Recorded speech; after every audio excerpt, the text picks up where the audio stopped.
Good morning, everybody. My name is Ayla. I'm from the new federal state of China. For those of you who never heard of us, we stand for the largest unvaccinated community with a mission to take down the Chinese Communist Party.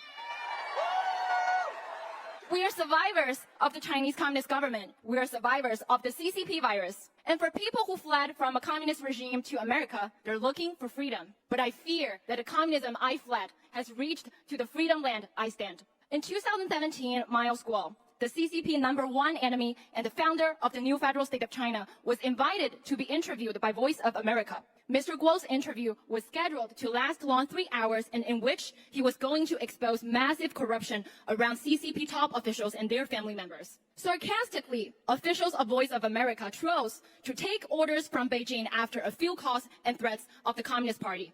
And I knew from that day, America's freedom is not unlimited and even in real danger.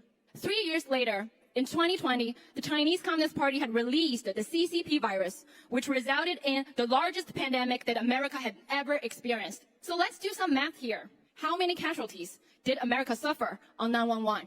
Over 3,000. And how many casualties did the United States suffer from World War II? Over 400,000. And now, what are the numbers of the deaths because of the CCP virus in your country?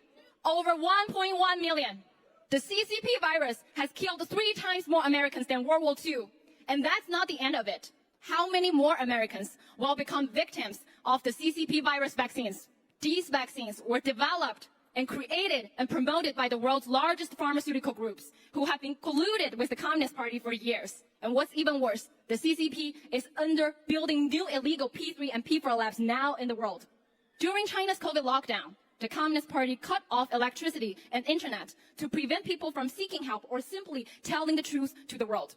They used garbage trucks to deliver rotten food to the deplorables. They put living people into body bags. If this is the way that Chinese Communist Party has treated its own citizens, what can they do to you, the Americans? Today, the new federal state of China will share 2 important pieces of information brought by our heroes who still based in communist China and allowed us to share the information on the stage of Phoenix. I remind you all to remember, CCP is not China. Chinese people are not the CCP.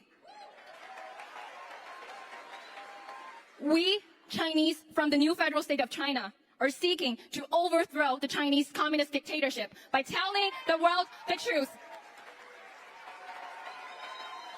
First, the Chinese Communist Party is helping many countries in developing and obtaining nuclear capabilities under the guise of civilian projects. One of my fellow federates from the NFSC shared earlier in this conference room that the CCP's efforts in selling ICBMs reaching to the soil of the United States with nuclear payload to countries in the Middle East.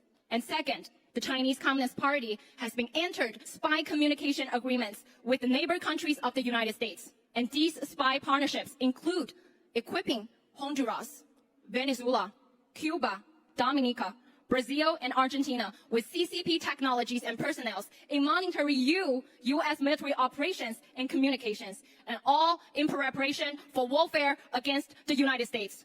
In history, Hitler was only months away of launching the nuclear warfare. And today, the dictator Xi Jinping was able to obtain massive nuclear capabilities and initiate such warfare at any time.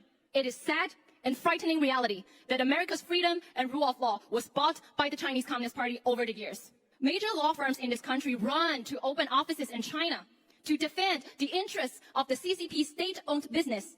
Silicon Valley's handed over sensitive technologies to the Communist Party, let alone Wall Street, who have been colluded and slept with the communists for decades. So America, it's the time to stop funding your biggest enemy in this world. It is the time to decouple from communist China.